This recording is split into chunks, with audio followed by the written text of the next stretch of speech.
Soft computing के अब एक और इंटरेस्टिंग टॉपिक के बारे में बात करेंगे हम इस लेक्चर वीडियो में, दैट इज़ फजी लॉजिक, है ना। फजी लॉजिक क्या चीज़ है, सॉफ्ट कंप्यूटिंग में इसका क्या रोल है। The term fuzzy refers to the things that are not clear or are vague. तो जहाँ पर अनसर्टेनिटी होती है, जहाँ आप नहीं बता सकते पूरी तरह से कि कोई चीज़ ट्रू है या फॉल्स है ना। आप कहते हैं ट्रू भी हो सकता है या फॉल्स भी हो सकता है ना, जहाँ पर आप सर्टेन नहीं है किसी चीज़ के बारे में, that you are not clear with the decision, वहाँ पर हेल्प करता है हमें fuzzy logic. So in the real world many times we encounter a situation when we can't determine whether the state is true और false, जिसे हम 1 और 0 की फॉर्म में नहीं रख सकते, है ना। Everything can not be put in terms of 0 and 1 कि ट्रू है या फॉल्स है। So there fuzzy logic provides very valuable flexibility for reasoning. So in this way we can consider the inaccuracies and uncertainties of any situation. कि आप degree बता सकते हैं, जैसे मैंने कहा हॉट और मैंने कहा कोल्ड, तो कितना हॉट है ना, कोई चीज़ कितनी गर्म है या कोई चीज़ कितनी ठंडी है, तो वो डिग्री भी हम काउंट कर सकते हैं फजी लॉजिक में। तो बिल्कुल ही डिस्क्रीट वैल्यू पर 0 1 पर ही वर्क नहीं करता ये, because in between 0 and 1 we have so many things. जैसे आप कहते हैं ना कि आपके 2 नंबर्स के बीच में इनफाइनाइट रियल नंबर्स होते हैं ना, कोई चीज़ पॉइंट्स में हो सकती है, तो वहाँ जो पॉइंट्स में हम कुछ डिग्री को कंसिडर करते हैं, उसकी हम मेंबरशिप बताते हैं, तो ये आता है हमारा फजी लॉजिक के अंदर। तो fuzzy logic is a form of many valued logic in which the truth values of the variables may be any real number between 0 and 1। तो 0 and 1 के बीच में लाइक 0.2, 0.3 और 0.004, so that is also between 0 and 1। तो 2 numbers के बीच में हमारे पास infinite real numbers होते हैं, तो वो भी कंसिडर कर सकते हैं हम फजी लॉजिक में, जो कि डिस्क्रीट के अंदर या बुलियन लॉजिक के अंदर पॉसिबल नहीं होता। आपने कंप्यूटर आर्किटेक्चर पढ़ा है, हार्ड कंप्यूटिंग टोटली किस पे वर्क करती है, 0 and 1 पर, वेयर एज सॉफ्ट कंप्यूटिंग आपका इन बिटवीन 0 1 भी कंसिडर कर सकता है। So instead of just the traditional values of true और फॉल्स, आप इसमें ज़्यादा वैल्यूज़ कंसिडर कर सकते हैं, that means between 0 and 1 only. So it is use to deal with imprecise और uncertain information and is a mathematical method for representing vagueness and uncertainty in decision making. So it allow for partial truth. यहाँ पर हमने एक word use किया partial, है ना, जो पूरी तरह से नहीं है ना। फुली होता है कंप्लीट, पार्शियल मीन्स लगभग, आप एक अंदाज़ा लगा रहे हैं, पूरी तरह से जो करेक्ट नहीं है, या आप कहते हैं ना अप्रॉक्सीमेटली। तो सॉफ्ट कंप्यूटिंग टोटली फंक्शन करती है अप्रॉक्सीमेट पर, एग्जैक्ट पे वर्क नहीं करती है। तो it allow for partial truth where a statement can be partially true और false rather than fully true or false. This is main the purpose of fuzzy logic. कहाँ कहाँ इसको हम अप्लाई कर सकते हैं। Fuzzy logic is used in natural language processing में, जहाँ पर आप AI में इसको यूज़ कर सकते हैं। मॉडर्न कंट्रोल सिस्टम्स में, एक्सपर्ट सिस्टम्स में फजी लॉजिक का यूज़ है। तो क्योंकि ये मिमिक कर सकता है ना, मिमिक्री पड़ता है ना कि किसी की कॉपी करना, तो ये हमको एक इल्यूजन देता है कि डिसीजन मेकिंग में हमको हेल्प करता है कि किस तरह से, कि कैसे कोई पर्सन जो है डिसीजन लेगा, तो वो इस फजी लॉजिक अप्लाई करके हम प्रोसेस को फास्ट कर सकते हैं। It is done by aggregation of data and changing it into more meaningful data by forming partial truth as fuzzy sets। कि अगर हमें कोई चीज़ कंप्लीट नहीं भी पता, तो वो कितनी डिग्री में मौजूद है, उससे हम एक अप्रॉक्सीमेट डिसीजन लेके और रिजल्ट्स को प्रोड्यूस कर सकते हैं। एरोस्पेस फील्ड में भी ये यूज़ होता है, स्पीड कंट्रोल के लिए, ट्रैफिक कंट्रोल सिस्टम्स में, तो बहुत सारे ऐसे एरियाज़ हैं जहाँ पे फजी लॉजिक सक्सेसफुली अप्लाई हो रहा है। तो it is used for decision making support systems, personal evaluation in the large companies business, even it is used in chemical industries। different purpose के लिए ये different areas में यूज़ किया जाता है। तो vast applications हैं फजी लॉजिक की। अब फजी सेट जो है या जो फजी लॉजिक है, ये नॉर्मल जो हमारा क्लासिकल सेट है, क्रिस्प सेट जिसको हम बोलते हैं या क्लासिकल सेट बोलते हैं, इससे किस तरह से अलग है। तो मेन वही चीज़ क्रिस्प सेट तो 2 ही वैल्यू पे काम करता है, जो क्लासिकल सेट है वो तो बताता है कोई चीज़ प्रेजेंट है या एब्सेंट है, 0 है या 1 है। मेंबरशिप डिग्री या तो 0 होती है या 1 होती है। सपोज़ मैंने कहा A एक सेट है, A इक्वल टू, और उसके मैंने दे दिए मेंबर्स 1 2 3, दैट मीन्स 1 2 3 ही है, उसके अलावा उसके अंदर कुछ भी नहीं है। 1 है तो कम्प्लीटली उस सेट को बिलोंग करता है 1। So a crisp set, also known as the classical set, is the traditional type of set in mathematics. In a crisp set, each element either belongs to the set with the membership degree of 1 or does not belong to the set with a membership degree of 0. अगर नहीं है तो हम कहेंगे उसकी membership degree क्या हो गई 0, और अगर वो सेट में प्रेजेंट है तो हम बोल देंगे उसकी मेंबरशिप डिग्री हो गई 1। तो 2 ही चीज़ होंगी, या तो वो बिलोंग करेगा या वो बिलोंग नहीं करेगा। So it deals with binary membership, है ना। बाइनरी क्यों कहते हैं? क्योंकि 2 ही वैल्यू हैं, 0 and 1। So meaning an element is either fully inside the set और fully outside the set without any degrees of partial membership. जो हमारा नॉर्मल सेट होता है, आपने इसको प्रीवियस ईयर्स में भी पढ़ा है, सेट थ्योरी आप जानते हैं कि सेट्स क्या होते हैं कि कोई एलिमेंट्स का सेट हमने कहा, जैसे हमने कहा सेट ऑफ इंटीजर्स, इसका मतलब क्या हो गया कि उसके अंदर सारे इंटीजर नंबर आ जाएंगे। या सपोज़ हमने कहा set of natural number which are less than 10, तो आपके नेचुरल नंबर लेस देन 10 कहाँ से स्टार्ट होंगे? 1 से स्टार्ट होंगे और टिल 9, तो उसमें क्या होगा 1 से 9 तक के नंबर्स आ गए, तो वो हमारा एक नॉर्मल या क्लासिकल सेट है। तो एलिमेंट या तो किसी सेट में प्रेजेंट होता है या नहीं होता है ना। जैसे example of crisp set include set of integers, real numbers and natural numbers और मैनी मोर। जैसे मैंने कहा आपको like set of colours of rainbow, तो रेनबो में जितने कलर्स हैं तो वो एक आपका एक फाइनाइट सेट है, और वो सेट आप एक नॉर्मल क्रिस्प सेट बना सकते हैं।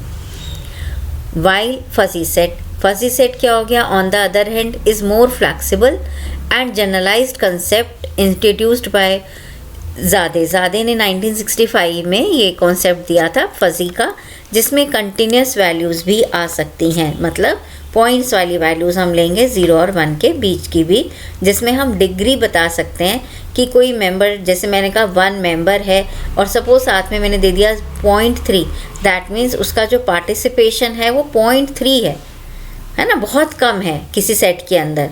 तो आप एलिमेंट भी बताएंगे और उसका पार्टिसिपेशन कितनी डिग्री में है, उसकी मेंबरशिप की डिग्री भी बताते हैं, तो वो फजी सेट है।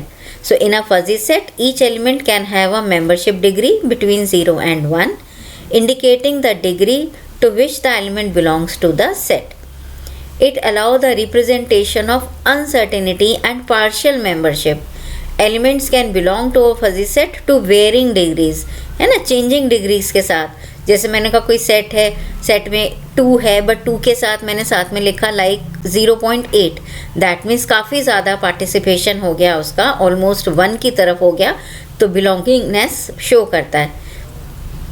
जैसे इसको आप रिलेट कर सकते हैं, अभी हमने नेटवर्क्स में पढ़ा था, न्यूरल नेटवर्क्स में वेट्स की इनपुट्स हैं या कोई सिग्नल्स हैं, वो कितना वेट है उसका, मतलब कितना सिग्नल कितना आ रहा है, कितना वीक है, कितना स्ट्रॉन्ग है। तो यही चीज़ हम फजी सेट, जो दूसरा न्यूरल नेटवर्क के अलावा सॉफ्ट कंप्यूटिंग का दूसरा मॉडल आ गया है आपके पास फजी लॉजिक का। तो फजी लॉजिक में इम्पॉर्टेंट होता है मेंबरशिप डिग्री। जैसे वहाँ था हमारा एक्टिवेशन फंक्शन, है ना, बायस निकालते थे, बैक प्रोपोगेशन आपने पढ़ा था, तो नेक्स्ट आपका ये टेक्निक आ जाती है यहाँ पर फजी लॉजिक। तो फजी लॉजिक एक फजी सेट्स की फॉर्म में बिलोंगिंगनेस शो करता है एलिमेंट्स की, कि वो किस डिग्री में प्रेजेंट हैं। तो अनसर्टेनिटी को ये कंसिडर करता है। जैसे देखिए examples of fuzzy set include like tall people.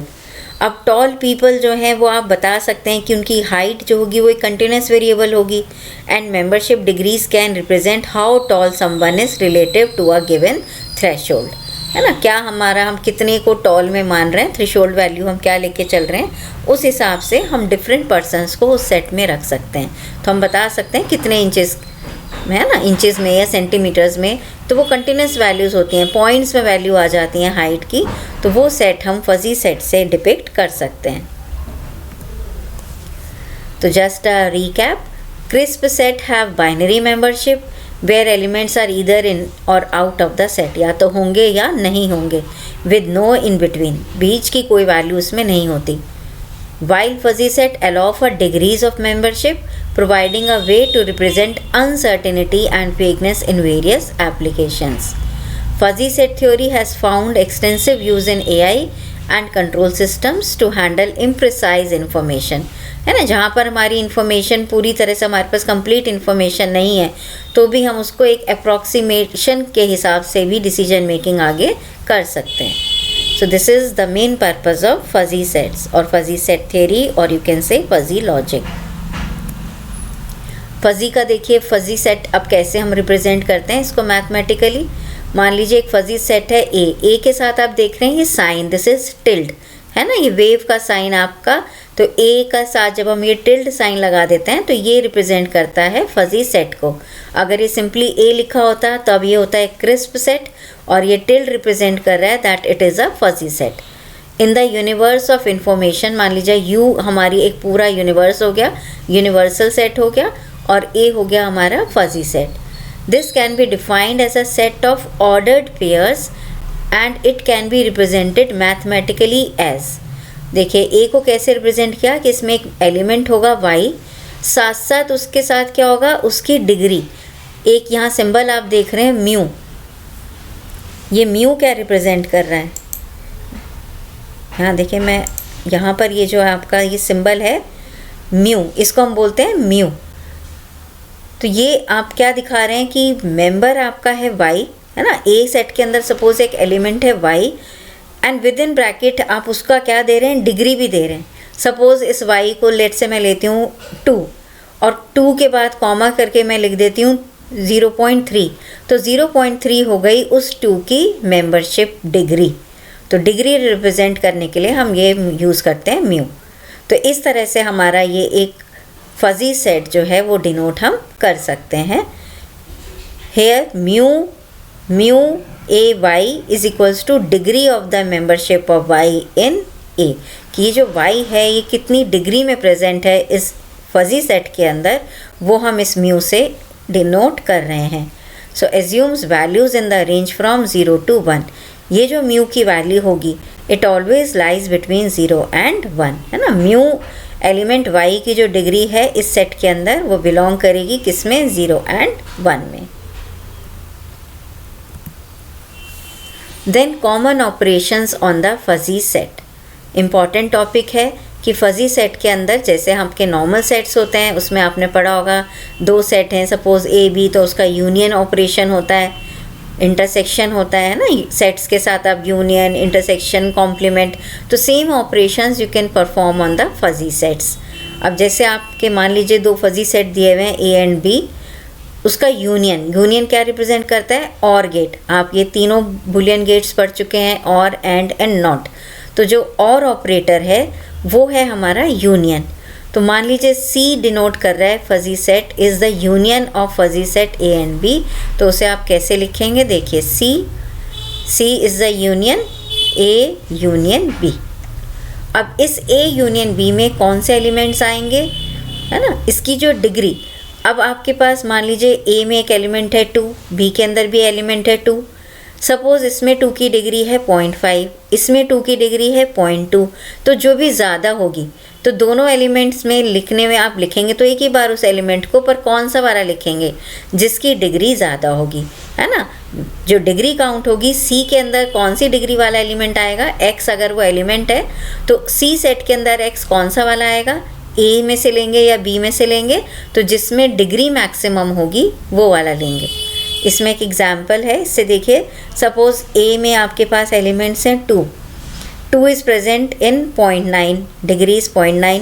एक एलिमेंट 3 है उसकी 0.3 डिग्री है, और एक एलिमेंट 7 है और डिग्री इज़ 0.8. इस तरह से एक फजी सेट है बी में आप देखिएगा 1 प्रेजेंट है, उसके साथ किस किस डिग्री में प्रेजेंट है, 1 is the element with the degree, 2 एक एलिमेंट है. ऐसे ही आपका ये डिफरेंट एलिमेंट्स हैं और उनकी डिग्रीज हैं. तो अगर आप एक सी ले रहे हैं यूनियन ए यूनियन बी, तो ए यूनियन बी में देखिए 2 ए में भी है 2 बी में भी है, बट ये 0.9 में है और ये 0.6 में है. तो in the union you will write the maximum degree means the element with the maximum degree. 2 की डिग्री इस वाले सेट में ज़्यादा है तो आप क्या लेंगे 2.9। फिर ये यूनियन में 3 एज इट इज़ आ जाएगा। इसके बाद देखिए 7 इस सेट में 0.8 है और इस वाले सेट में इसकी डिग्री 0.9 है, तो obviously you will take the element with the higher membership degree, तो ये हम लेंगे बी सेट में से और बाकी के एलिमेंट्स एज इट इज़ आ जाते हैं। This is how you can do union of the fuzzy sets. Then intersection का मतलब क्या होता है, कॉमन एलिमेंट्स। तो कॉमन एलिमेंट्स कौन कौन से हैं, एक तो 2 है और एक आपके पास 7 है, तो इंटरसेक्शन में 2 और 7 ही आएंगे। बट 2 और 7 में से भी कौन से वाले आएंगे, जिसकी डिग्री कम होगी। यूनियन में हम क्या लेते हैं, ज़्यादा डिग्री होगी जिसकी, और इंटरसेक्शन में वो एलिमेंट आते हैं जिनकी कम डिग्री की। ठीक है, तो दोनों में देखिए 2.9, इसमें 0.9 है, इसमें ये 2 किस में 0.6 में है, तो इंटरसेक्शन में क्या आएगा मिनिमम डिग्री वाला, तो आपने क्या ले लिया 0.6 वाला कंसिडर किया, और यहाँ 7 हमने 0.8 वाला कंसिडर किया। तो this is how you can do union and intersection on the fuzzy sets. Intersection represent करता है एंड गेट एंड यूनियन रिप्रेजेंट करता है or gate. Then third operation is complement. Complement मतलब रिवर्स करना, ये होता है आपका नॉट गेट। तो फजी सेट सपोज ई है, is the complement of fuzzy set A. तो कॉम्प्लीमेंट के लिए जैसे सिंबल दे दिया हमने सी, है ना। कॉम्प्लीमेंट का बेसिकली मतलब क्या होता है, उल्टा, ऐसी चीज़ें जो ए में है तो वो ए नॉट के अंदर नहीं होंगी।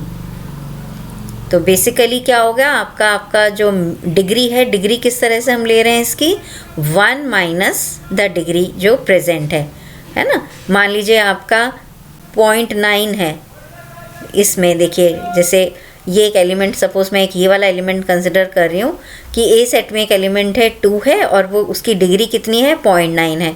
तो डिग्री जब आप कॉम्प्लीमेंट में लेंगे तो वो हो जाएगी 1 माइनस 0.9।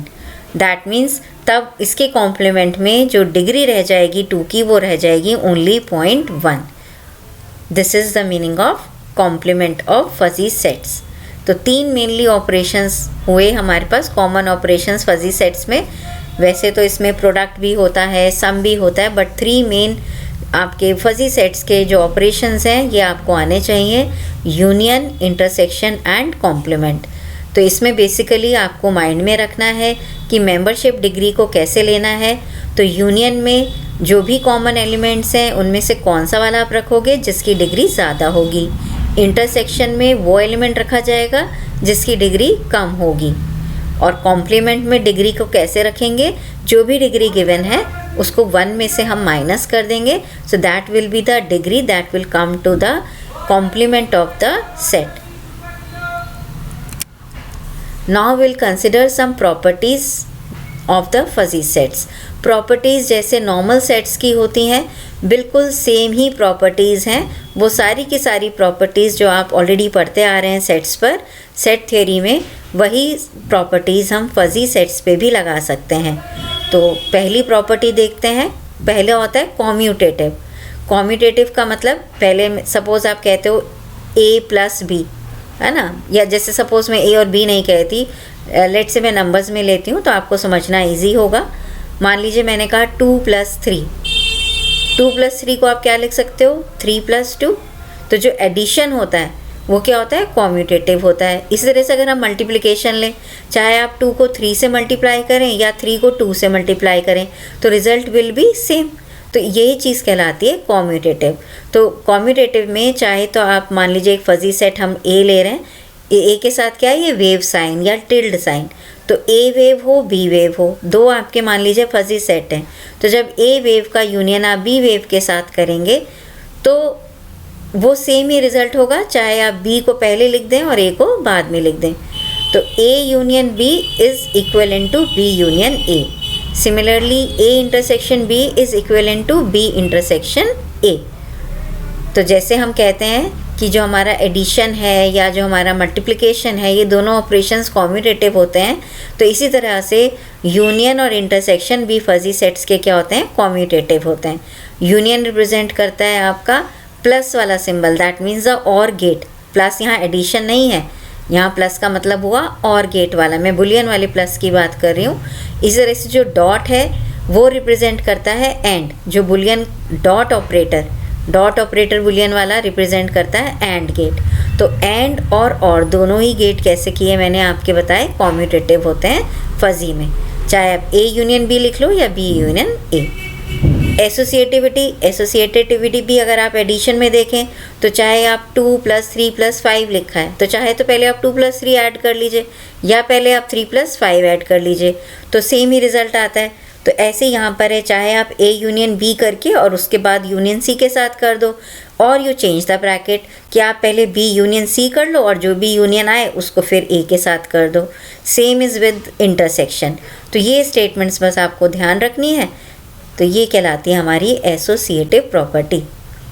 तो प्रॉपर्टीज़ अगर आपसे एग्जाम में पूछा जाता है what are the properties of fuzzy sets, so you will explain commutative property, फिर आप बताएंगे एसोसिएटिव, या स्पेशली यही पूछ लें एसोसिएटिव प्रॉपर्टी क्या होती है, तब आपको ये वाले स्टेटमेंट्स यहाँ पर ऐसे देने होंगे कि आप चाहे ब्रैकेट चेंज कर दें, तो ब्रैकेट चेंज करेंगे तो रिज़ल्ट सेम ही रहेगा। जो रिज़ल्ट आपका लेफ्ट हैंड साइड का होगा सेम ही रिज़ल्ट हमारा राइट हैंड साइड पर आएगा, चाहे हम यूनियन ऑपरेटर लगाएं या हम इंटरसेक्शन लगाएं। थर्ड प्रॉपर्टी आती है हमारी डिस्ट्रीब्यूटिव प्रॉपर्टी। डिस्ट्रीब्यूटिव प्रॉपर्टीज़ क्या रिप्रेजेंट कर रहा है, A union B intersection C. देखिए ब्रैकेट के अंदर आ गया बी इंटरसेक्शन, अब इस ब्रैकेट को इस साइड पर हमने क्या, राइट साइड पे ओपन कर दिया, ए यूनियन बी इधर लिख दिया, ये डिस्ट्रीब्यूट हो गया हमारा इंटरसेक्शन, और ए का ही यूनियन किसके साथ कर दिया, सी के साथ। जैसे आप सिंपल अलजेब्रा जब आप पढ़ते हो, सपोज़ यहाँ लिखा होता है 2 × b + 3, तो उसका मतलब क्या होता है 2 × b और फिर +2 × 3, आप डिस्ट्रीब्यूट कर देते हो। तो सिमिलरली आपने यहाँ पर इसको ऐसे डिस्ट्रीब्यूट कर दिया, तो यहाँ पर ये यूनियन भी डिस्ट्रीब्यूट हो जाता है और आपका इंटरसेक्शन भी डिस्ट्रीब्यूट हो जाता है। ये वही लॉज हैं जो आपने बुलियन अलजेब्रा में भी पढ़े हैं। बुलियन अलजेब्रा की जो डिस्ट्रीब्यूटिव प्रॉपर्टी है same is with the fuzzy logic.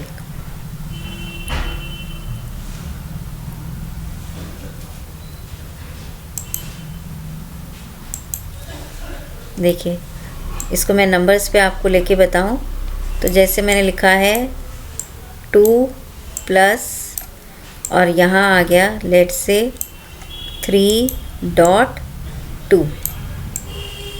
तो फजी जो लॉजिक है, फजी कहता है कि आप इसको कैसे लिख सकते हैं 2 + 3.2 + 2। इसी तरह से अगर यहाँ पर लिखा होता 2. एक लॉ तो आपका मैथ में भी होल्ड करता है कि अगर आपका इस तरह से कुछ लिखा हुआ होता है, ये सेकंड वाला आपका मैथ में भी होल्ड करेगा। इसका क्या मतलब होता है 2 × 3 + 2 × 2। फजी में और बुलियन अलजेब्रा में ये भी होल्ड करता है, क्योंकि यहाँ प्लस का मतलब होता है यूनियन और डॉट का मतलब होता है इंटरसेक्शन। तो ये अगर हम ओपन करेंगे तो ये इस तरह से लिखा जा सकता है 2.3 प्लस कि ये वाला तो आपका बीच में आ जाता है सिंबल, और इसके साथ जैसे आपने इसको लिख दिया 2.3 प्लस 2.2। ऐसे ही हम ऊपर वाला भी एक्सपेंड कर सकते हैं। तो इसको हम कहते हैं distributive property. Third property of fuzzy set distributive. Next देखिए एडम्पोटेंसी प्रॉपर्टी।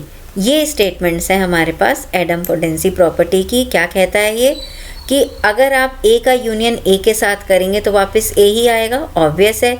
ए में मान लीजिए आपके पास 2, 3 है, और अगर मैं फजी की बात कर रही हूँ तो 2 होगा तो विद सम डिग्री, 3 होगा तो विद सम डिग्री।